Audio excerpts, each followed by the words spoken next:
Hello, friends. Hey, It's the Cinemondo podcast with whoever they are A couple and of whoever I goofballs. am. Yeah. These people here. just us again. It's Kathy and Mark and Burke.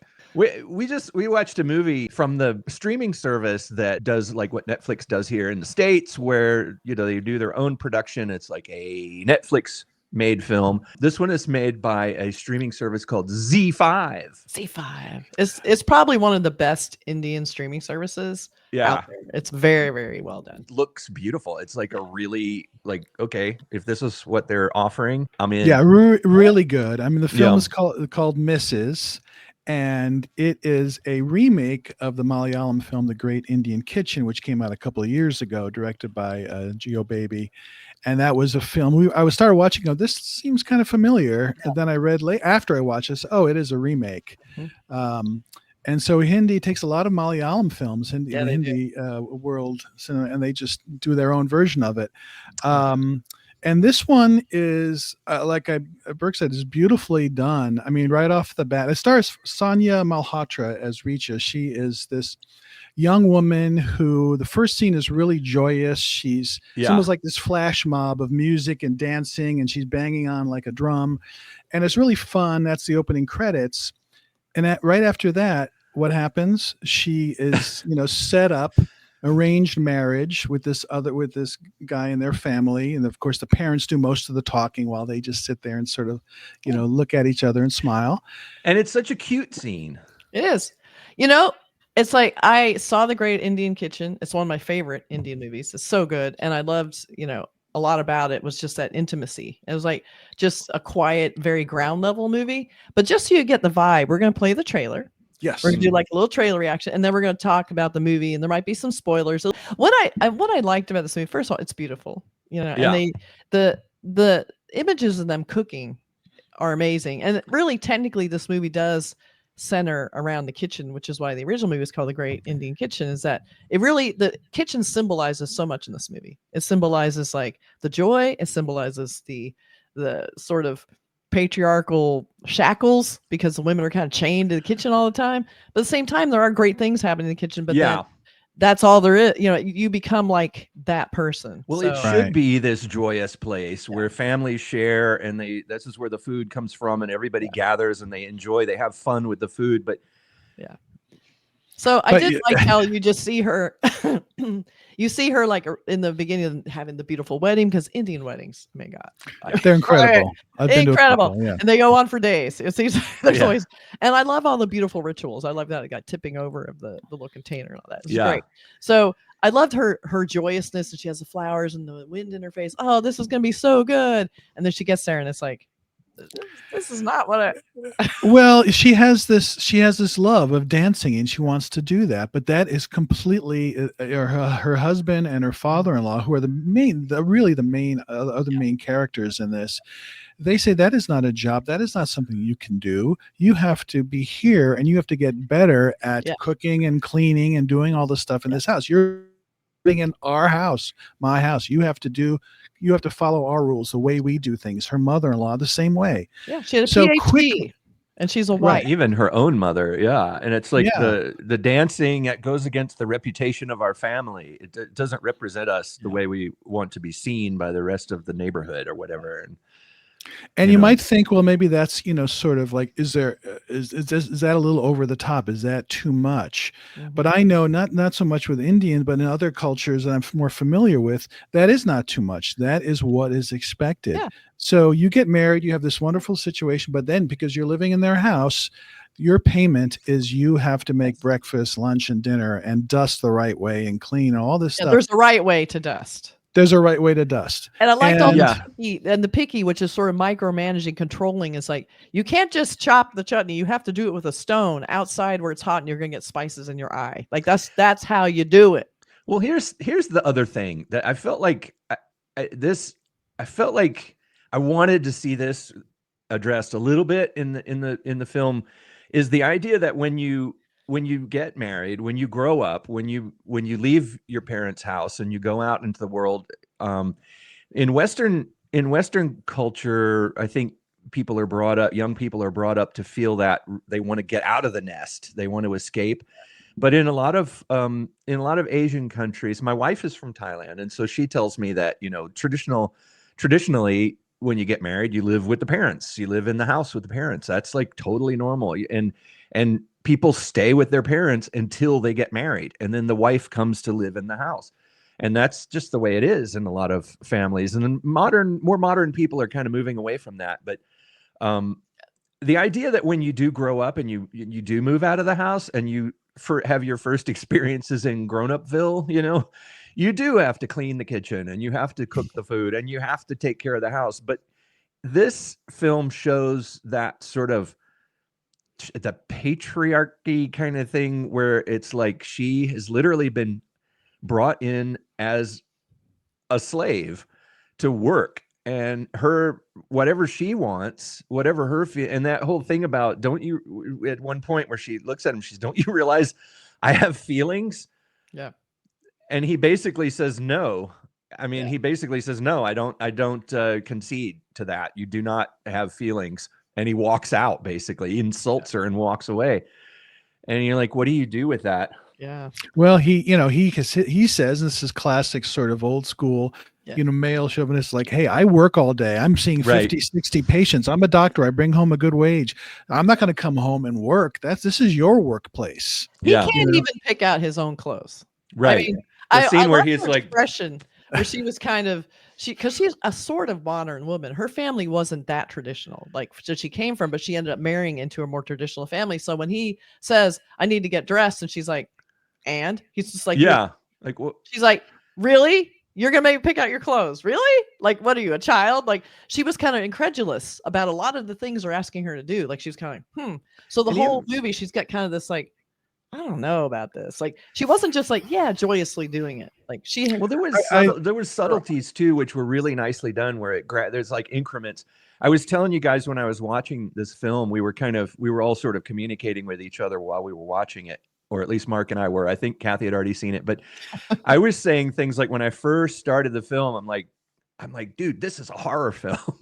This is like an isolation horror movie to me. I mean, when you think about those movies, like the one we saw recently where the people are traveling and they hook up with some friends and they kind of like, oh, these people are cool. And they say, why don't you come stay at our place? And then it devolves into this nightmare. It's like, well, this starts off, it's like, oh, he's so cute and she's so sweet and she's so beautiful and he's so handsome and he's a doctor. And then they have this beautiful wedding, and then there's all this beautiful food and everybody's smiling, like you were saying, and then, you know, the ominous music. Yeah, there was a stressful feeling to it. Like, even like, you're in the kitchen with her, and so there's a leaky pipe underneath the sink, and it just doesn't get fixed, and it's just like, she's like, you can bring a plumber in here, and they just ignore her. So even stuff in the kitchen that sort of her domain, they still say, no, we call the shots here. The whole thing. To learn. And I never was she could, and that was part of the stress. Like, the interesting part was her trying to learn how to do everything perfectly the way they want it, which she never was able to do. It was this endless, task of her not being. Now, I don't want to make it sound like this is this like dreary, horrible movie. I mean, she has a good spirit. Like, she's always kind of trying to bring her own personality, and she's trying to resist in ways to avoid drama, but also she does want to be a good wife. I mean, she wants to please them. But she realizes by pleasing them, she has to erase herself, and she has to go. She's disappearing slowly throughout the film. Right. But there's that great moment, though, like in the kitchen, they showed in the trailer, where she puts on those headphones from her wedding and she starts dancing in the kitchen. So she's kind of, I'm going to bring my joy into this place. I'm going to try and make this something I like to be in. And then, of course, the father-in-law comes in and kind of breaks it all up and makes her feel miserable and bad for what she's doing, which she's made to feel bad about everything. Yeah. There's a lot of glaring, she got a lot of bad stink eye from the father-in-law. Oh, he was father-in-law is like miserable. He's like one of the worst villains in a film. We all have these people in our family that are just a pain in the ass. But you hear these horror stories. I'm so lucky I have really great in-laws, and they, they're traditional, not traditional Thai people, but Thai people, and they're not like that. They like me, and they like the fact that I'm not that I don't do everything the way I'm supposed to. You know what I mean? Like, I have a pressure's different for a man. You're a man. They're not expecting as much from you traditionally as they would from a woman. They don't expect my wife to be your traditional entryway either. into that family is different than her entryway into that. Yeah, it's different. But her entryway into my family, they don't expect me to be traditional. You know, they don't expect. They're like cool with me being an American guy, and being the way I am, without imposing those things on her. They're not. In other words, they're not telling me, well, you should make her cook for you and do this. But she does cook for you.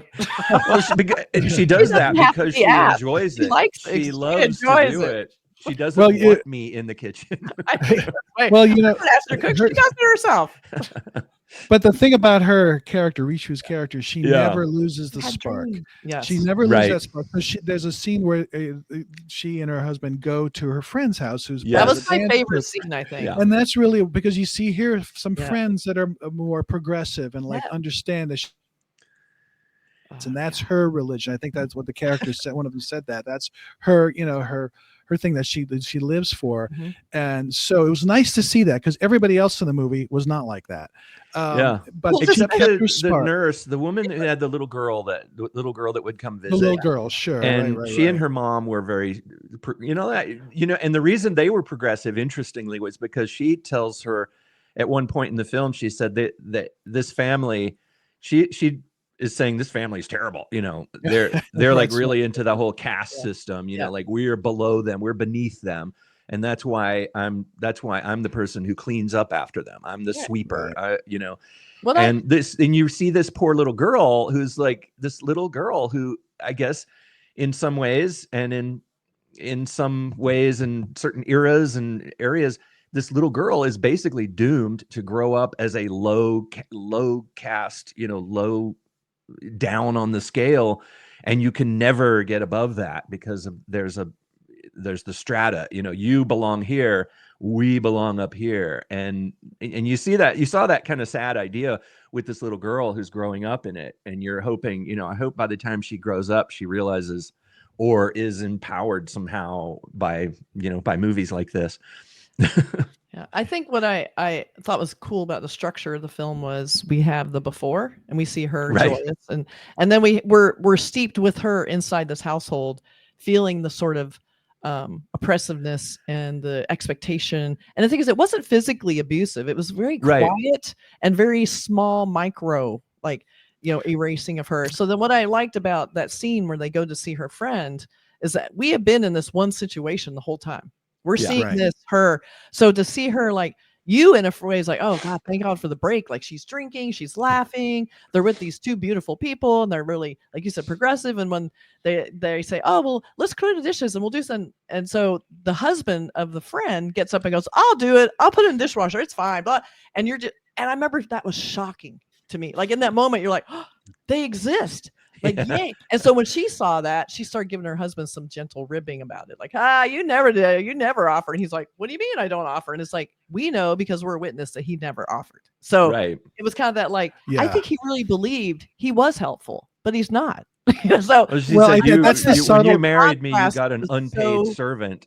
That contrast was so beautifully done because you're like, okay, so this does exist in the world. She just got married off by her family, which is usually kind of a business deal, really. Like he's a successful surgeon. It helps their standing in the community. That's a lot how they work. That's fine.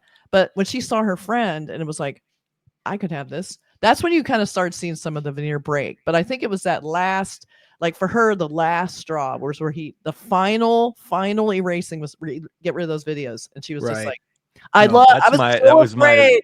I was so afraid she was gonna go okay, but she just went no, she just defied him. I loved that. Oh my God! He was asking her, like you said, he was asking her to delete her life. It's a shame. Shameful. The thing about her visit with her friends, though, too, that was interesting to me about that was the fact that she seemed.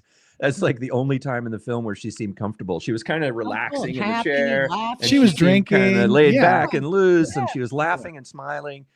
And it's a great performance by her. Yes. By the way. Oh yeah, Sanya Malhotra. She was quite good in it. And we have to talk about that because you hate some people in this film, and I think one of the hard things for an actor to do is to play a character where you are hateful. You know, you're awful. Like the guy who plays the father-in-law is probably a sweetheart of a guy, you know, in real life. But in this movie, you just want to shove him out the window. You know, he's like, what an awful person he is. His name is Kanwaljit Singh. Yeah. And husband was Nishant Dahiya. And he was good but too. They were he both was like great for Yeah, he was great because he was sort of like trying to be sweet, but in his, you know, but he wasn't. He didn't have an oaf. You know, I get it. Like all day long, he's listening to people and solving their problems. He gets home, he goes, I just don't want to have a problem. I just want to get home, and my wife is nice to me, and she doesn't want anything, and nobody wants. I mean, I didn't hate any of these characters. I feel like they were just used to a way to live. They were just used to it. It's when the mother-in-law left that all hell broke loose because she had to handle it all. Right. So I think. What one of the other little interesting things was, so she's going through all this. She's really trying to please them. She's trying really hard. She's just not equipped. This isn't what she does. She's not. So when she tells her husband she has her period, and he flips out like, "Oh, you can't go near the food. Stay out. Right. Stay in the." Okay, so she had to stay in the bedroom. She finally had a moment of peace. Like she was like, "Okay, I can practice my dancing. I can look at my video." Like all of a sudden, I felt like she was sort of getting herself back a little bit. Yeah, and I think that was sort of infusing her with a little bit more strength. To deal with our final great moment of the party where he has all his male friends over. And she's basically the cook, the chef. Don't give it away. I know. So there's it's really up. Yeah, it's a you know, don't think this is a downer because there is this wonderful very inspiring actually. It is. I mean, when I said earlier that it was like a horror film, I didn't mean literally. It's not like bloody gory stabbings or anything like that. It is a human drama, is a human family drama, a reality film, and it unfortunately is a lot of people's reality, and you know, exposing things like this I think is so good, because it's like some people, oddly enough, may watch this film and say, she's not trying hard enough. She's like one of these weak women who's been led astray by all this dancing and freedom and stuff, when she needs to concentrate on what her husband wants her to do. You know, there are people who will see this movie and disagree with the intent of it. Well, I think the director, Arati Kadav, she does a great job in all of it, but specifically when you're showing the food, making the food. Yeah. It is such a labor intensive. Everything is like wrapped or cut. Yeah. Or, it's like, that's a lot of work doing that stuff. Oh, yeah. And in a film. Was great to watch, though. That was the thing, too. I just loved watching her cook. Like, they had these overhead views. Same thing in the Great Indian Kitchen, where they had that overview of the food, and the food is so beautiful. The color, so good. Incredible. Like you said, these great, like, look at this beautiful food, So that's, so I think what the feeling is, there is joy in making that food if you want to do that, but you shouldn't be forced into. Like that is what your whole life is. There's got to be some sort of balance, and there was no balance in this household. Right. I want to say something too. Off balance. I want to say something from the point of view when my previous career to what I do now. I was a prop person for many, many years, and I worked on set as a prop person on set, and like assistant prop master and things like that, and second props and whatever they called it. And one of my jobs in my early days was sometimes when a script, you'd read a script and there's a scene in there where people are eating, and you're always like, oh no, because that was the worst. It was like the hardest thing to deal with food, especially on some shows that I worked on that had kids, because you put food in front of them and it's like, okay, let's take one. Kids start eating the dang food. And then it's like, okay, let's do that again. And you're like, kid, you ate your hot dog. It's a prop. Don't eat it. So anyway, there was always issues with food and preparing food. Like the family sits down to dinner and mom serves dinner, and you're like, oh no, we have to make food. You have to make food on set, and you have to bring it. It has to look good. It has to look real. So when I see a movie like this that has food like this being prepared and being eaten by people and being served, and it looks so good. You just, the ingredients are correct, and somebody put a lot. I just wanted to say, somebody put a lot of effort into every shot that has food in it. They really did. So big kudos from a former prop guy. It's really final thoughts. Well worth seeing. Yeah, fine. I think it's really well worth seeing. I mean, if you don't have ZEE5, I mean, it came on February 7th, available now. Get it. Might There's seek so out many good getting movies out a there. subscription because it's not only their production, like Burke said, they do their own films like this one, but they have a lot of films that are older that are produced over in every different cinema in India, and so it's available on ZEE5. It's not a lot of money. I think $20 a month, well worth it, and this was just well worth seeing, and great acting from everybody, beautiful direction. Highly recommend it.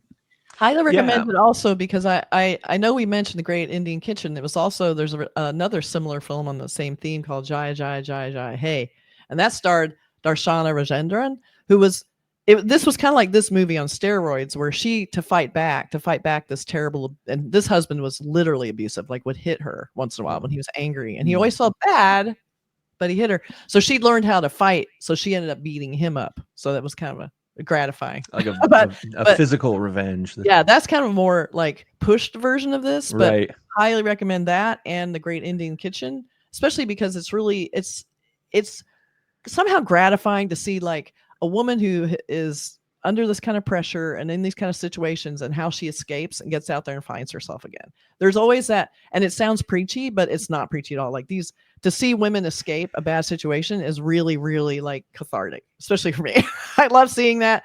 Just because women, I know so many women in situations like this where they feel trapped and it's really hard. People are, why didn't you just leave? It's what, financial reasons, shame reasons, family reasons, like the million reasons, also feeling like it's their fault that things are wrong. It's not the husband's fault. It's not the father-in-law. It's her fault because she's not good enough. She feels like she's failing them, not the other way around. Right. So that, and the idea that this is out. That whole idea of like, this is what it is to be a grown-up and to be married. Yeah. It's like, and when things like that are so ingrained in the tradition and the history, and it's like, you see it like in the States here, we have some people that really want to be, what they call trad wife or whatever, where they evidently want to be ruled like that. They want to be, subservient. Yes, sir. Yes, sir. Yes, sir. And they do what they're told. I mean, that's a part of, it's been that people have been conditioned in some ways. And it's really sad because that hopefully inside these people is a free person wishing they could get out. And that's what I think the power and the value and the importance of films like this and stories like this is great. And I also wanted to bring up the writing in the film too. We talked about the performances and the direction and the cinematography, and the writing is very nice too. It's gradually takes us through the story. There's subtle moments. There's things that I think were like super subtle that I wondered if I was, reading too much into it. There was a scene where she says something that insults her husband, and then there's a scene later where they're together and he finally decides to speak to her, and he says something that she interprets, I think, differently because you see him looking at her saying, "Do you feel like you made a mistake?" Yeah. And she thinks about it, and you're thinking with her marriage, do you think you made a mistake marrying me? And she kind of nods her head, and he says, "Well, good, then you need to apologize to me." And you realize what he was talking about was what she said. Yeah. Yes. And to me, it's those little moments, that's a clever trick of writing that really tells you a lot about her. I mean, it lets you know that she maybe feels like she made a mistake marrying this guy, but without actually telling him, because he doesn't realize that's what she's saying. Exactly. That was good misunderstanding. Yeah. So really, really well done. Recommend ZEE5 if you want to get your hands on really good Indian films. Check that service out, and definitely check this movie out. And I wanted to mention the music too. I was going to go a little bit deeper into some analysis of the way the music was done, but the music was really nice in this film too. The scenes where she's doing her dance troupe routines and the rhythmic drums and things like that start the film off, and the way they were using interesting samples of the sounds and the environment. The squeaks and the chain pulls and the sounds that you would get at an outdoor fair like that were incorporated into the rhythm of the music. I thought that was very nicely done, really, really clever and kind of fun. It was really fun, a fun scene that let you know that this was her life. This is what she loved. I liked the music actually. That opening scene, that song was great. And real quick, we'll take a look at the poster. Here's a poster. I like how they show it like an overview of a place setting on a table. Right. And then it's surrounding her like a halo, which is amazing. And they have all these little Easter eggs, the laundry and like the balloon. The old photos are from dancing. Right. Yeah, the balloon and the it's just very, very cute. And her cooking, doing it. So great use of unit photography, and then it looks like she might have been a special shoot. Hard to tell, but definitely probably a body. It looks it's a head strip. The arm doesn't look quite right, but the but really a really nice poster, very fanciful, and it kind of gives the tone. Like this makes it look a lot lighter than it is, but it's not a dark film. There's no you don't have to worry about. There's no physical abuse. You don't have to worry about any any triggers like that. But there is a lot of like just losing yourself in an unequal situation. So it's not like a female revenge story like the one with a similar title, Mrs. 45. Remember that one? Yeah, similar title. Like it's much totally much more realistic. You could see this totally happening, and it probably does. Yeah, exactly. So check it out, Mrs. Thanks everybody. Good seeing you. Bye.